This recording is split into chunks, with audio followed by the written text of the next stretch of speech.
All right. So today, what we're going to do is I'm going to introduce the second essay prompt, um, give you the chance to ask any questions that you have about that prompt. This is all posted in this week's module um, on Canvas, and then kind of take you through a little bit of information on framing quotations and what it means to frame quotations and how we're going to be using that strategy in this next upcoming paper.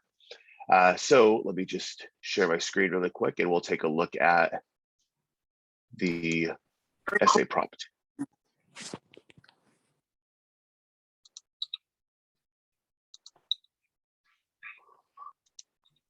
Okay, so this is on this week's module, right? And this is essay number 2, and essay number 2 is going to be focusing on bias and identity.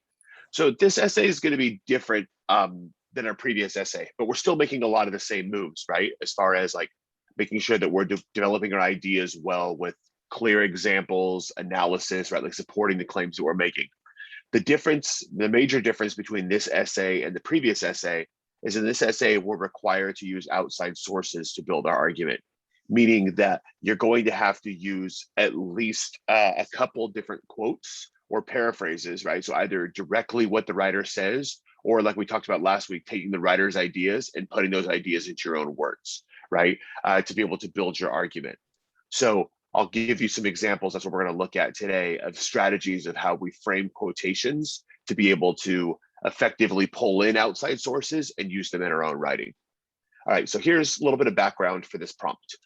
So over the past couple of weeks, we've read chapter 6 of Blind Spot and watched and/or read several sources about the ways that people are impacted as a result of stereotypes and the ways our society teaches and reinforces these biases.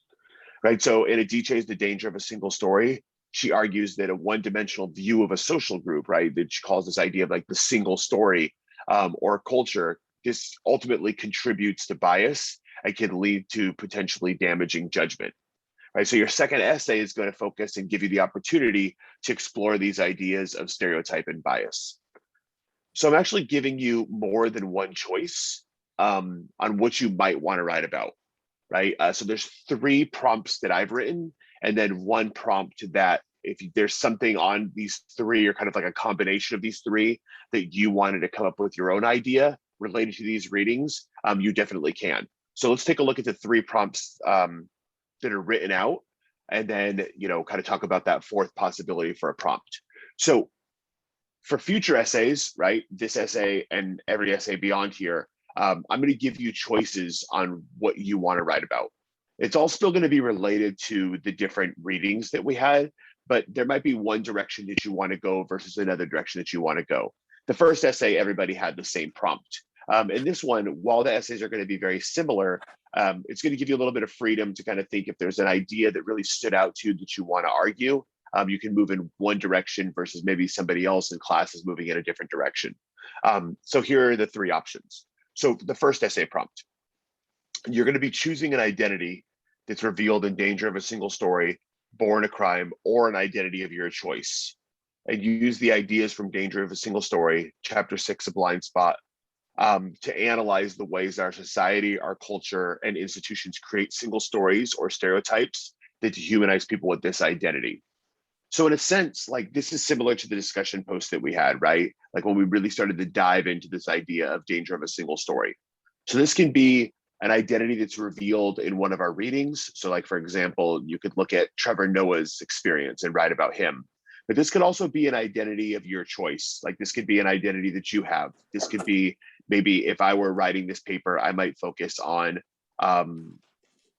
undocumented immigrants from Mexico or immigrants in general, because maybe in that specific context, it's something that's personal to me. I think about my family's experience, and I think about maybe some of the things that I've seen as far as like when I was younger, the way that my dad was treated, people in my family were treated. And it's something that's personal to me that I have a lot of things to say about. Right. So that could be one of the directions. Maybe I would focus on the single story perspective of people who didn't graduate high school, right? Or who kind of dropped out of high school towards the end. That's a perspective that I know because it's an identity that I have, right? And so it's something that throughout my life I've experienced a lot of bias that comes along with that, and I might want to write about that. So it can be something that was revealed within the readings. It can also be something that's personal to you, that you could use your life experiences, the experiences of people around you, the things that you observed, and connect it to those readings. And then ultimately what you're going to do is, if you choose that one, then you're going to think about, one, how did this single story come to be, right? Like, what created it? Was it created by mass media? Was it created by television news? Was it created by politicians? Was it created by larger society? Whatever the context is that you want to kind of analyze, like, where did it come from? And then your analysis piece of it is, how does it impact people? So if there's this single story perspective out there of a specific group, what is the impact that comes along from that single story perspective, right? And that's the way that this essay would be structured. Does anyone have any questions on the first essay prompt?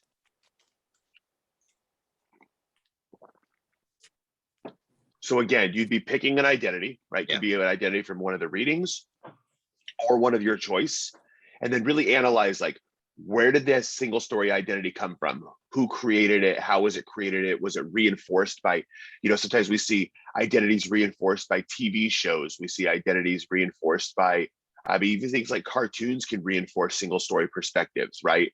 And then take that idea and say, where did it come from? How was it created? And then ultimately, how does that impact people when that single story identity is put out there? Yeah, and I would say also, don't be afraid to get I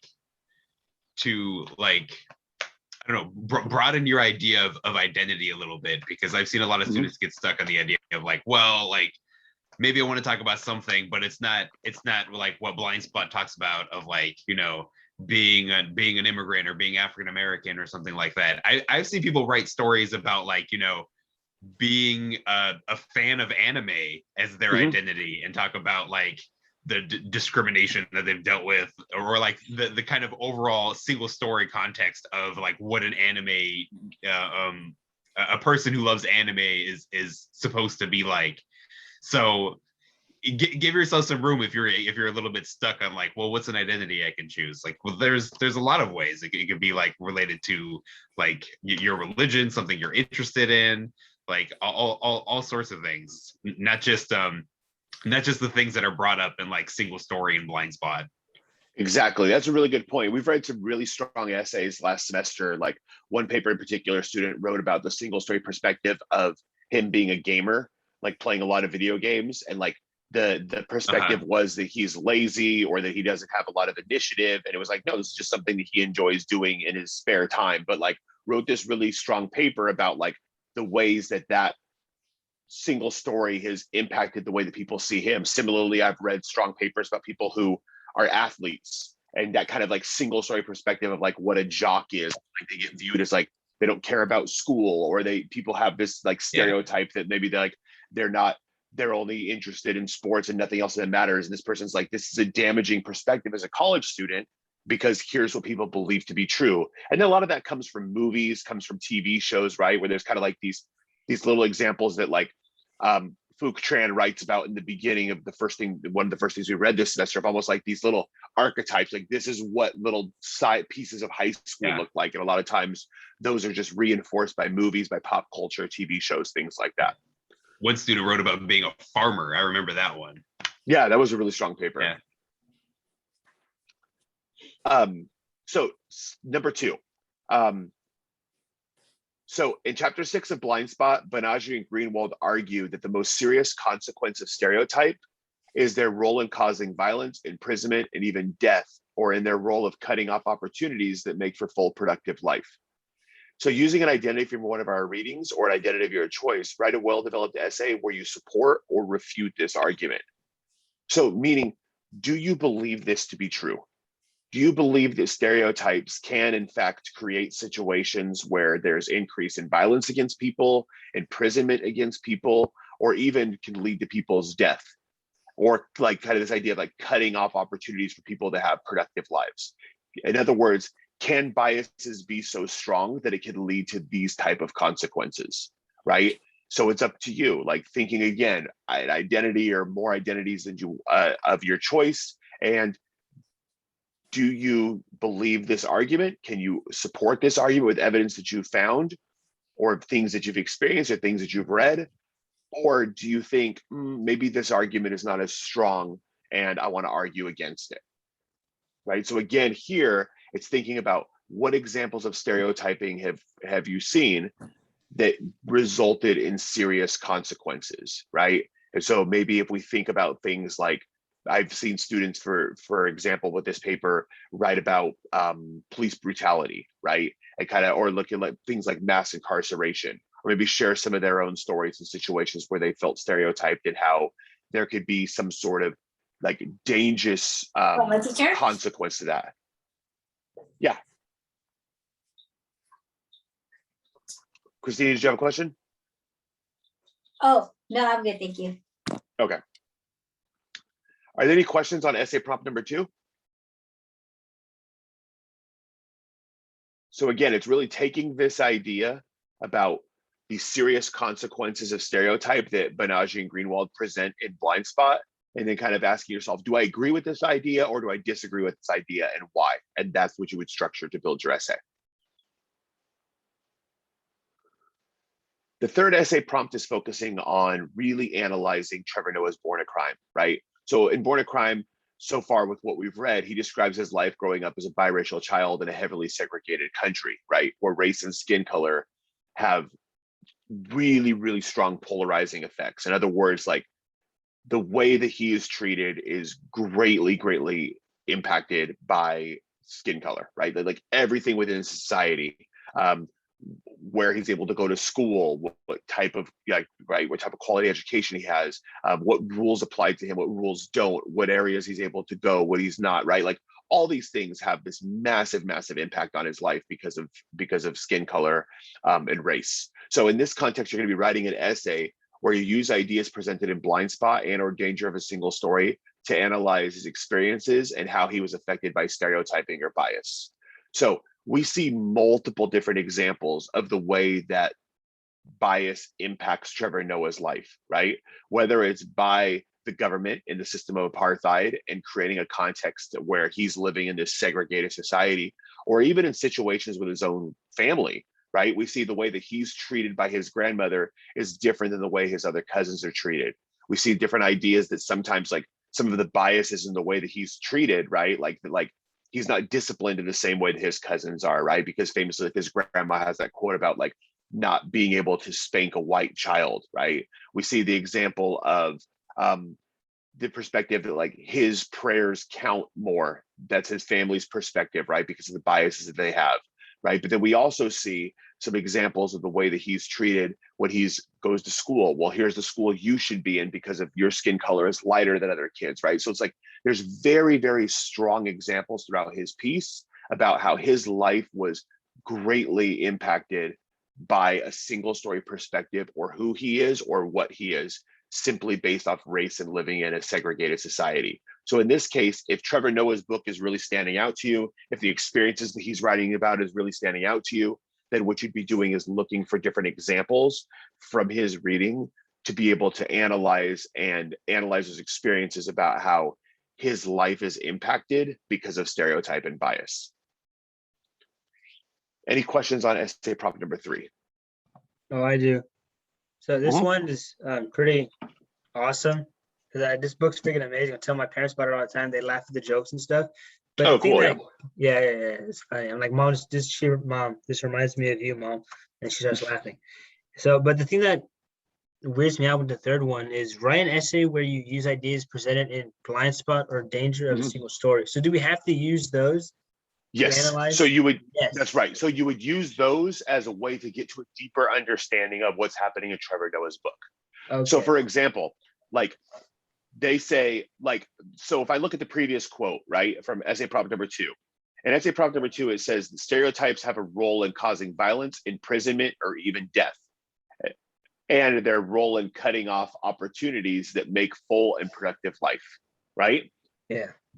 We could take that quote and we could think about in Trevor Noah's book, what examples have we seen where stereotypes have led to direct danger, right? Like we see that happen with his mom and him, right? That the perspective is the way that they view him and his mom is they assume that the men who pick them up, that they have to, like at the very beginning of the book, jump out of a moving car to save their lives. They have a perspective of his mother because she's with a mixed kid Mhm. and single. So they assume that she's a prostitute. They assume that they can take advantage of her because of the bias that they have, right? We also see examples of situations where there's roles in cutting off opportunities that lead to a full and productive life. When the kids are sorted, right? When they go to school and it's like, oh, you belong in this class versus you belong in that class simply based off of skin color, we see an example in that situation where the opportunities for a full and productive life are being cut off because of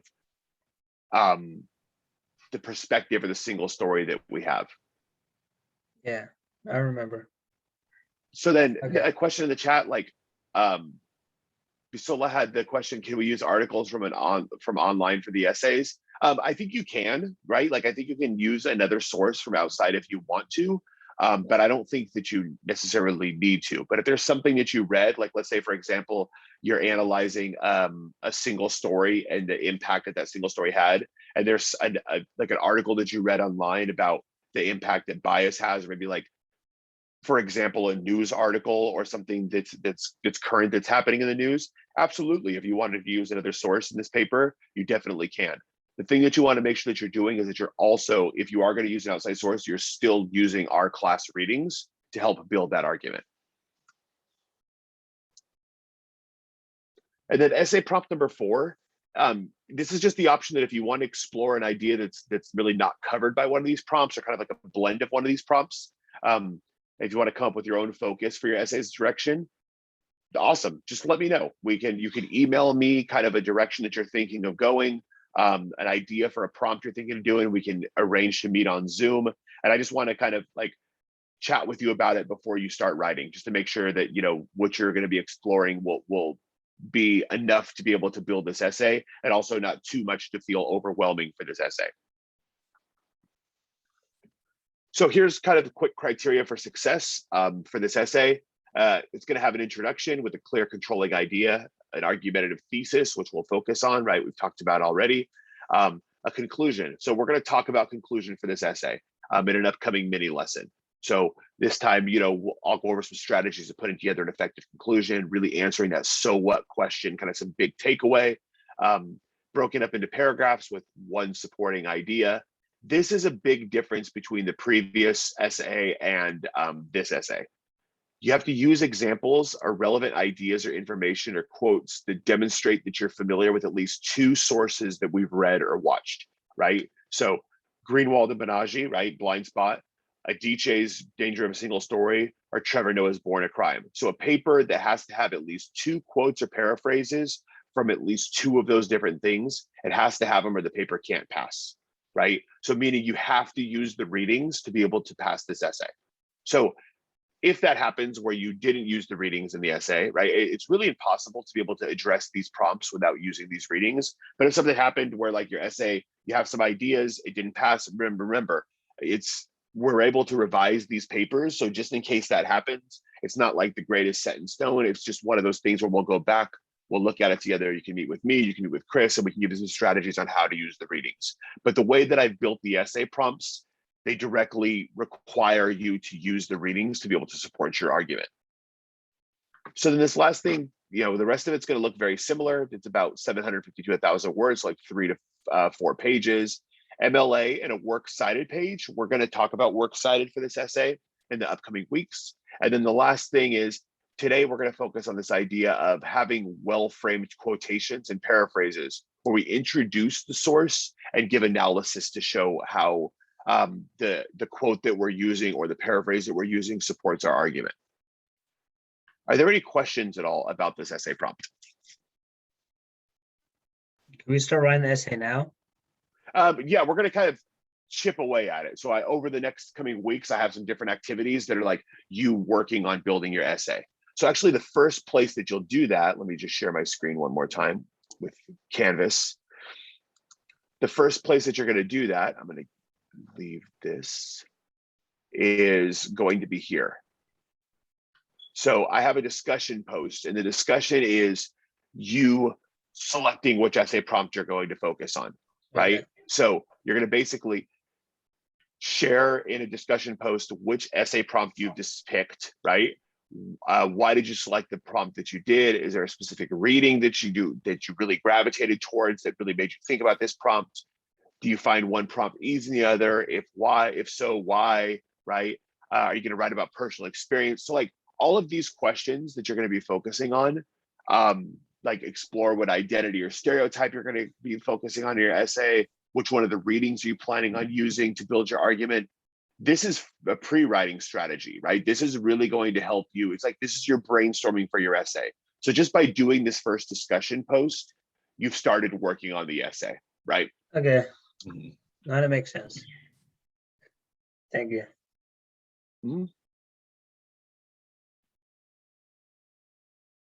Okay, and then another question in the chat. You don't have to use all 3 of the readings, but you will have to use 2 of them. So let's say, for example, you use essay prompt number 2, right? So definitely you're going to be connecting to chapter 6 of Blind Spot, but you would use either Danger of a Single Story or Born a Crime, or both. As long as you use one other quote or paraphrase from there, you can still explore another identity. But I imagine, like, let's say you're exploring an outside source, you might want to use Danger of a Single Story to think about, like, right, the fact that like a DJ says that like that people can be easily dehumanized because of these stereotypes, that quote might also be able to apply to the identity that you're going to be exploring in your essay. So you have to use at least 2 of the different readings.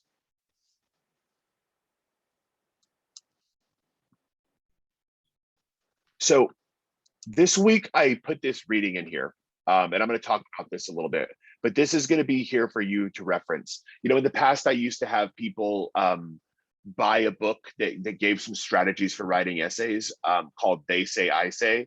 I don't require that book for the class anymore because instead I just share different parts of it throughout the semester.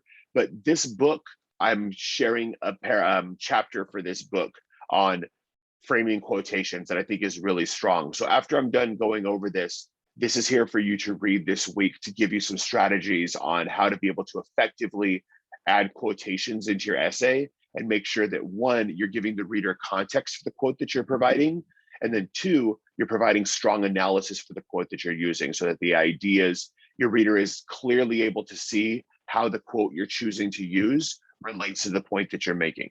And so I'll show you guys an example of that. No, Bisola, it doesn't mean that you only, Bisola asked the question, do we only have 2 body paragraphs in the essay? Not every body paragraph, it's a really good question. Not every body paragraph you use has to have a quote in it. So you could have a body paragraph that doesn't have a quote in it, or you could use 3 or 4 quotes. The 2 thing is just a minimum. So I imagine this essay would have probably like 3 or 4 body paragraphs. But again, not every single body paragraph has to have a quote or a paraphrase, but also it might be a good idea to use more than the minimum of 2, right? To really help your essay. Like the more you're able to use these sources and pull them into your writing, the stronger your idea becomes. Because remember, like last week in the mini lesson, we talked about like, why do we use outside sources? And one of those points is like, we can make our arguments stronger by pulling in additional writers to help support the claims that we're making. Yeah. So then let's take a look at and talk through some ideas of framing quotations.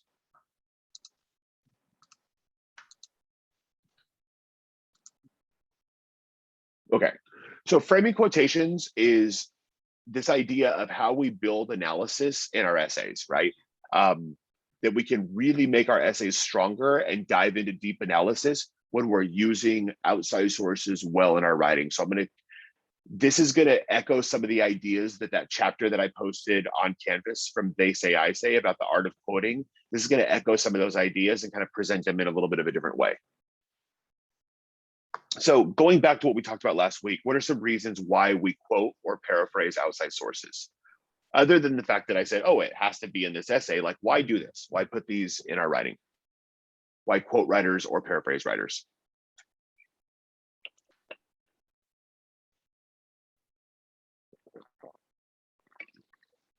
What does someone think? Why do we do it? To make the essay better? Yeah, what makes it better? Good. What makes it better to do that? Why is that better than not doing it? So then people can, I gotta think, yes, it's hard. You're on the right track. Why do we think an essay would be better if we're using outside sources?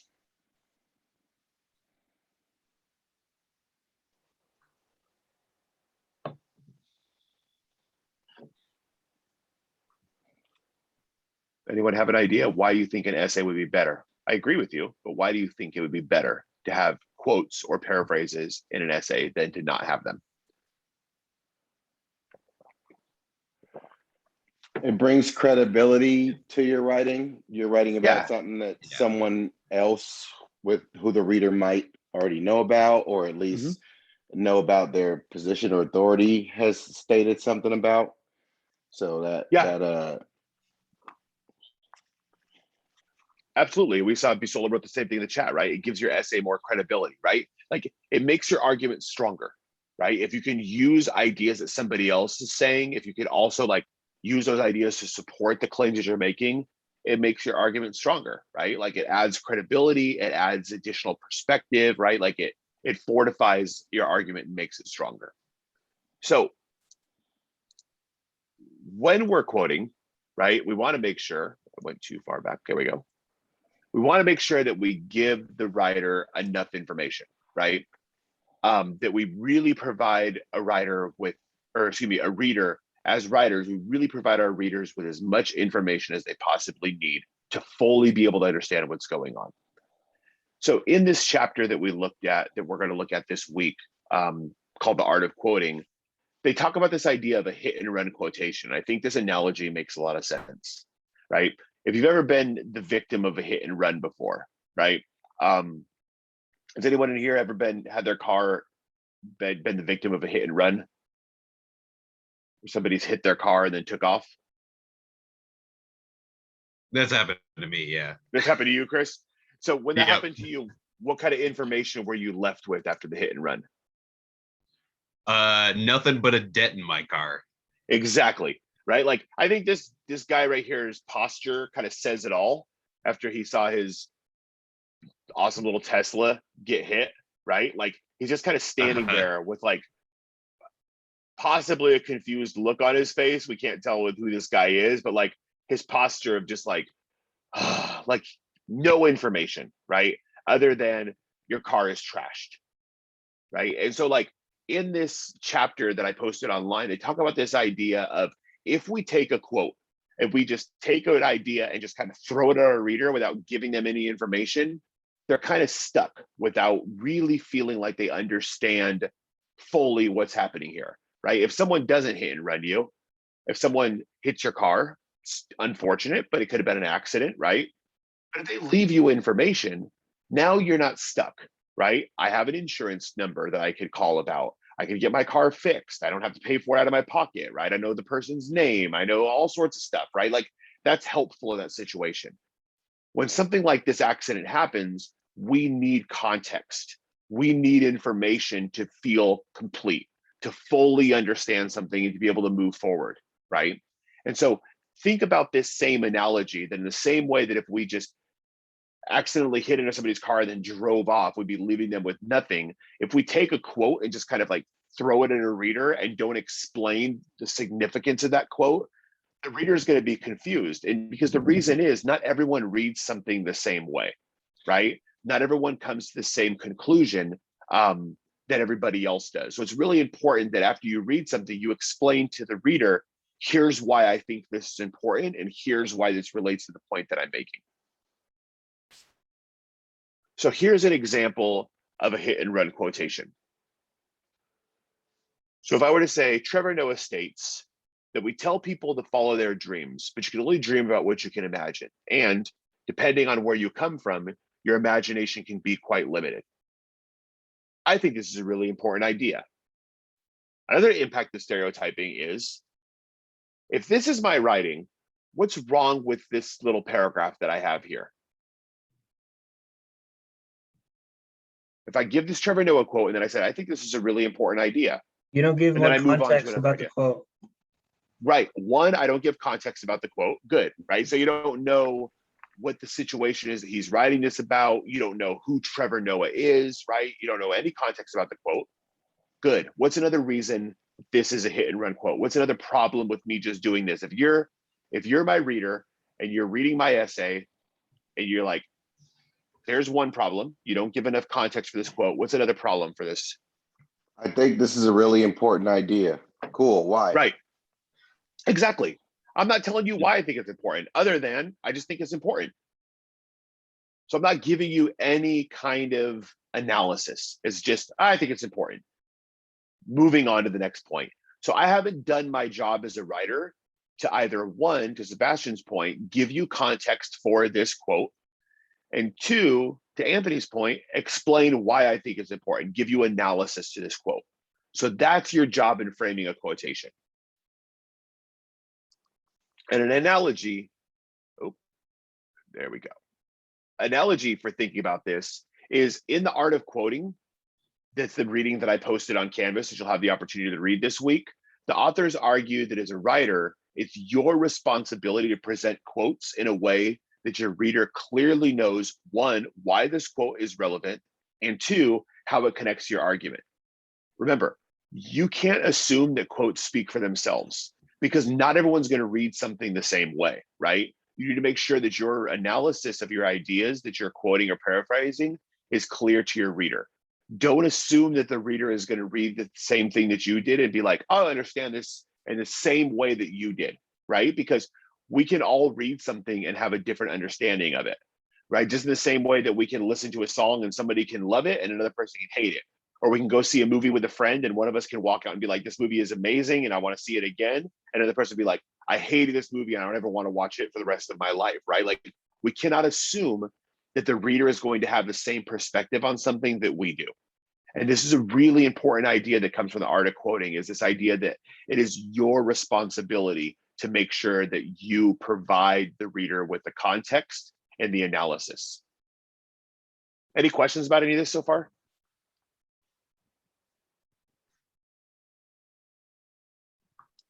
Okay, so let's look at, oh, there we go. So let's look at how we frame quotations. So there's kind of three things that we need to make sure that we do to frame quotations, right? One of the things that we want to make sure that we do is introduce your quote or your paraphrase. So in other words, you want to make sure that your reader has context for the source, right? Don't assume that your reader knows who Trevor Noah is.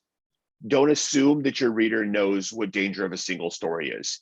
Give the reader a quick little sentence, a quick little context, right? In the same way that if I were to, I don't know, be talking about my wife, for example, right? If I were talking to somebody about her, if they know who she is, then I could just say Emily, right? But if they don't, if I were to say, oh, yesterday I went to have lunch with Emily, you don't know who that is, right? If I just say that name without giving you context. So the first time that I use her name, I would introduce her, right? Yesterday, I went to have lunch with my wife, Emily. After that, then I could just say, Emily and I went and had Mexican food. I don't have to keep saying my wife, Emily and I, my wife, Emily and I, my wife, Emily and I, because after a while, you just be like, I get it. I know who she is, right? So usually we do this in conversation all the time. The first time we introduce somebody, we give a little bit of context of who they are. And then after that, we just use their name, right? And so think about doing the same thing with a writer. The first time you use a writer, give their first and last name, the title of their work, right? What they wrote, what it's about. So I would say in Trevor Noah's book, Born a Crime, he writes about his experience of growing up in South Africa during apartheid as being mixed race. After that, now you know who he is, then I would just call him by his last name. So whenever we're focusing on writers for this class and referencing them, we always reference writers by their last name. So he's not Trevor to us, he's Noah, right? And so we're same thing with the DJ. We call her by her last name. Oh, so we both have Emily's wives. Yeah, right. And so like I think that's one of those points that you would have to make, like I said, first time you introduce that person, right? Like to Anthony's point in the chat, you would be like, hey, is my wife Emily? It's like, oh, my wife's also name is Emily. And now when he refers to Emily, I will know who he's talking about and vice versa, right? Like you want to make sure that your reader clearly knows who you're talking about, right? So that's the first part of the frame. The next part is what's in the middle, right? It's that idea of giving the quote or the paraphrase. And then we'll talk about those in-text citations. And the last part of the frame is analyze it. How does this writer's idea connect to the argument that you're making in your paragraph?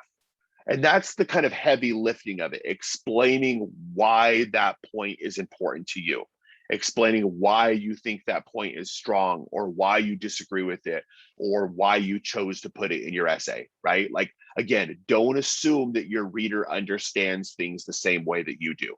Don't assume that your reader has the same perspective on an argument that you do, because you could clearly disagree with something that somebody is saying, right? You could look at somebody's idea and say, oh, I think this is a great idea too, or I completely disagree with this writer's point.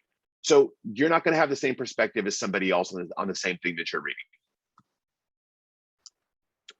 Here's a nice analogy, right? Like, I think of a well-framed quote as like a sandwich, and specifically In-N-Out, right? Like, my kids had soccer games over the weekend, and their soccer field is over by In-N-Out, like right over off of, like, you know, behind the Highway 80, where all the kids play soccer on the weekends. And so, like, we're sitting there and there's like a little bit of a breeze blowing. And as we're sitting there at the kids soccer game, like, I was starving. And it was like, we had 2 games that day. Like, we got there early and we were there till late afternoon. And every once in a while I smelled like the wind would blow, and I could smell In-N-Out like blowing in the wind across the highway to where the soccer fields were. And so, like, all weekend I was like super craving In-N-Out, which I ended up eating last night. It was awesome. And even still seeing this, even though I just ate it, I still want to eat it again, right? But this idea of a well-framed quote, right? So if we think about what's in the center of that, like that meat and cheese, right, being kind of like the most important part of your hamburger, right? If the buns aren't there, it's super awkward, right? It's with like lettuce wrap burgers and things like that people will eat. But if I just went to In-N-Out and they're just like, there you go, and they just handed me meat and cheese with a bunch of sauce on it, it'd be a mess. I'd still eat it, right? Because it'd still be delicious, but it would be awkward, right? In the same way that I could give you a really good quote, just like I could give you the really good insides of a sandwich. But if I don't give you the delivery system, if I don't give you that top bun and that bottom bun, it's awkward, right? Like, you need something to be able to take an idea. And that's kind of like, I like this analogy of like the cheeseburger as being the well-framed quotation.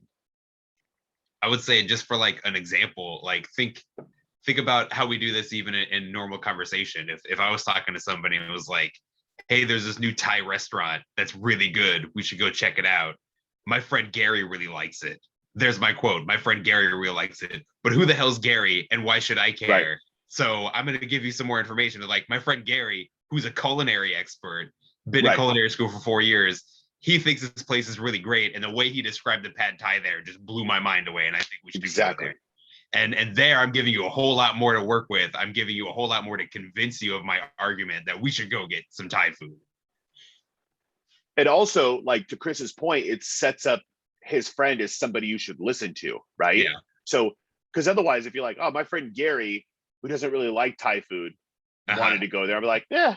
Or my friend Gary, who doesn't go out and eat very often. But it's like, who knows? His friend Gary, now we know, right? Went to culinary school, so maybe he has a great palate and we should listen to what he has to say. But what if his friend Gary lived in Thailand? Or what if his friend Gary is Thai, right? And eats really authentic food. And it's like, if they go there, then I definitely want to go there too, right? And so if we think about this idea, like, just that context is so important. And so, like, this delivery system is like, introduce your quote, give your quote, and then that kind of bottom bun piece of it is, so what? What is your analysis for this idea?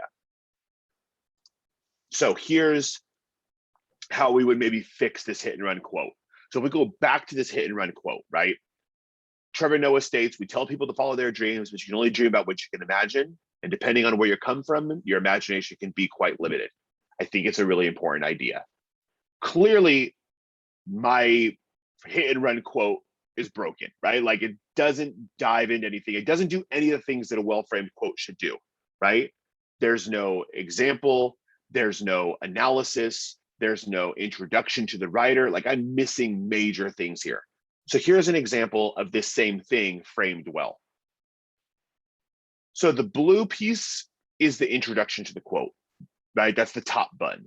The yellow section is the quote. That's kind of that like meat in the middle. And then the green section is that so what, or that analysis, right? That bottom bun of a well-framed quotation. So in his book, Trevor Noah argues, or in his book, Born a Crime, Trevor Noah argues the impact that single story perception can have on an entire group's sense of self-worth. There's my introduction. You know who Trevor Noah is, you know what he wrote, and you know what it's about, right?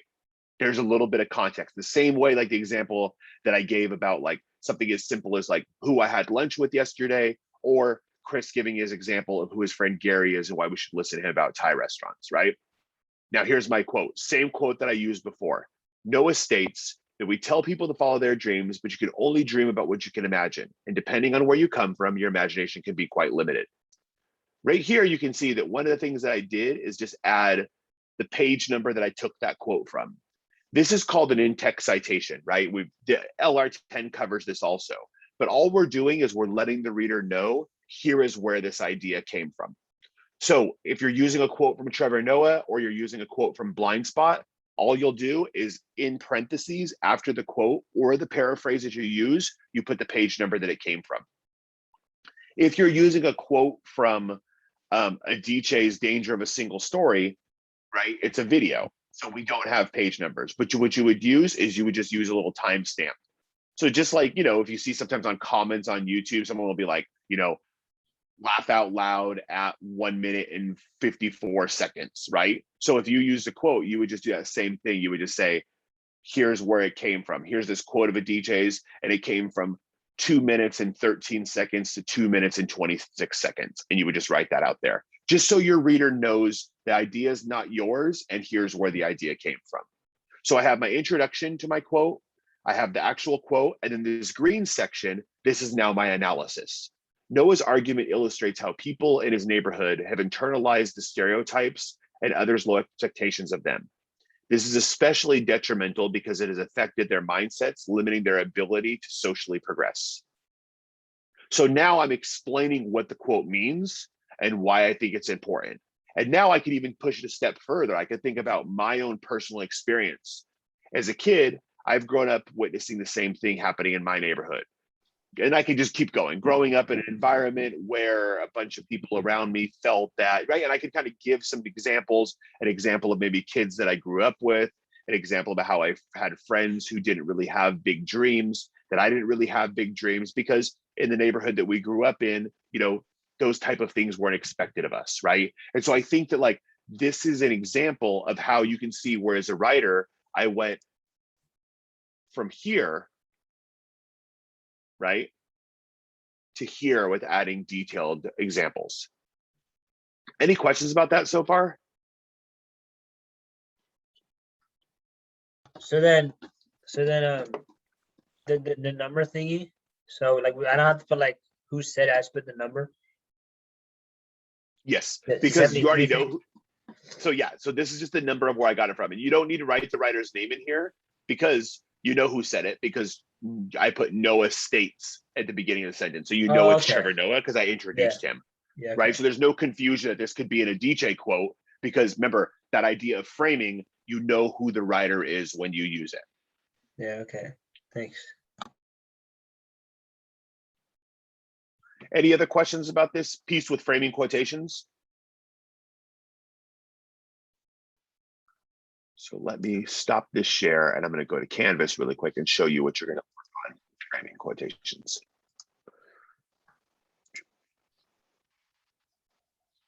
Okay, so this is that second assignment that we have this part of this week, and this is kind of going back to your question about. Oh yeah,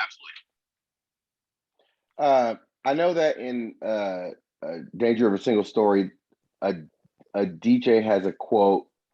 Well, she quotes someone else, and let's say I wanted to pick that. Would I write like a DJ quotes and then or quotes the person and then write what she said, or like do I write like that she stated it, because that's what I heard say it was her, but she was saying that somebody else said it. Yeah, And then I would use it. Yeah, so that's still a timestamp. When yeah, you would, sorry, go ahead. when I timestamp that quote, it would be that she said it because she was the one I saw say it. She's the one that actually says it. That's right. So what you Yeah. do is, I'll show you an example. Let me just pull up a quick example really quick. Okay, I'm going to find a.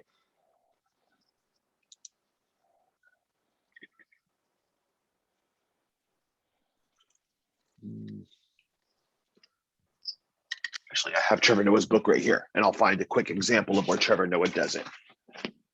Because it was one thing to be able to see it. So basically what happens is when you quote within a quote, right? Like if a writer is using somebody else's ideas, you're still, the source that you would still use would be the source that you have in hand. So like in Trevor Noah's book, there's places where he quotes other people, but the person that I'm referencing is not the other person that he's quoting. I'm referencing Trevor Noah because it's his book that I found that quote from, right?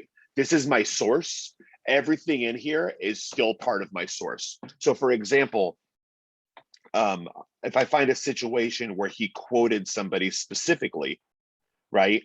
Let's see, I'm just gonna find a quick little, actually, there's gonna be the good section within his chapter about his mom.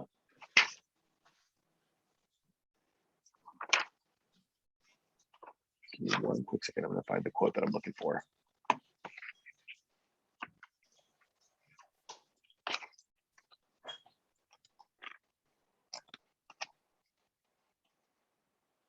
Okay, here we go. All right, so at the very end of page 70, on page 74, right, Trevor Noah quotes his mom, right? So in his own writing, he says that the neighbors would ask, for example, like, why teach a black child white things? Neighbors would and relatives used to pester my mom. Why do all this? Why show him the world that he's never, why show him the world when he's never going to leave the ghetto, right? And then his mom says, because she would say, even if he never leaves the ghetto, he will still know that the world is not the ghetto. And if that's all I accomplish, I've done enough, right? So this is really about how like Trevor Noah's mom is trying to like uplift him beyond the world that he sees. So in this situation, there's a mix of Trevor Noah's words and there's other people's words, right? And so what I would do in this situation is I would use, and I'll show you kind of quickly in the chat. So I would say, for example, Noah argues, and then I would put my quotation mark, and then I would say, for example, or maybe I'll just do like Noah states because it's not really an argument at this point. And then neighbors would say,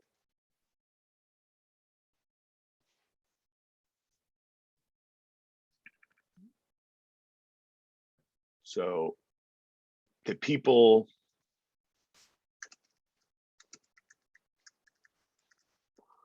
would pester my mom. And then inside this quote, here is what they actually say. Why do all this?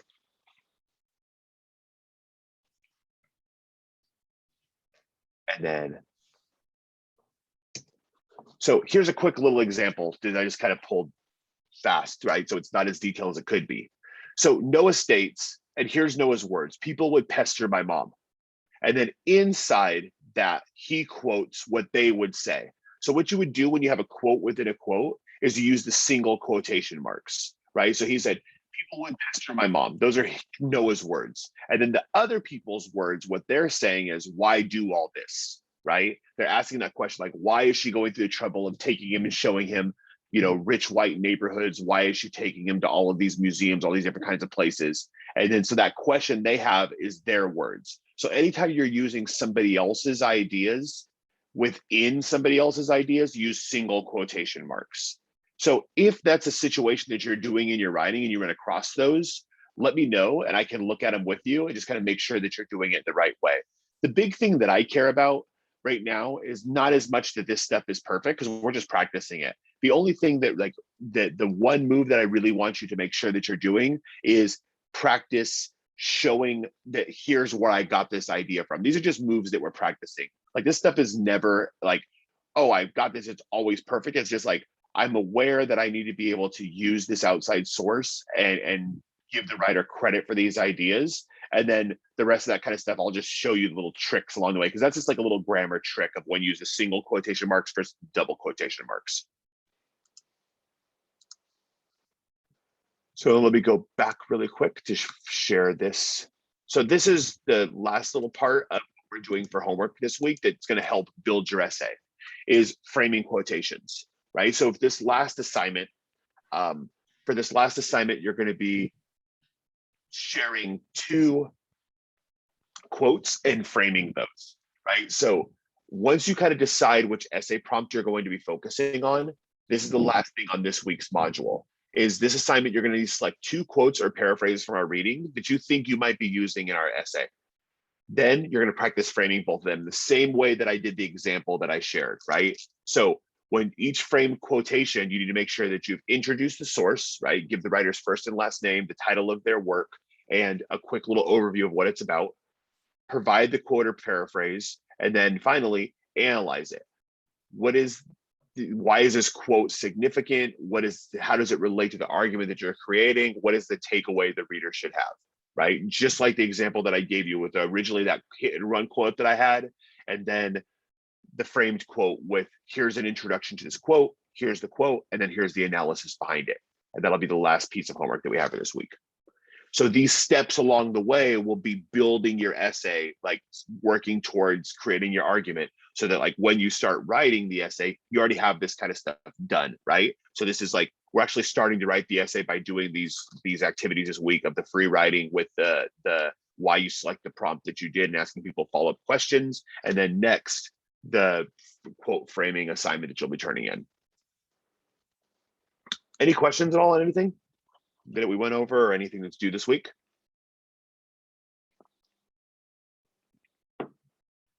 Cool. So I'll be here hanging around. I still have office hours. So if you have any questions at all and you want to hang out, just let me know.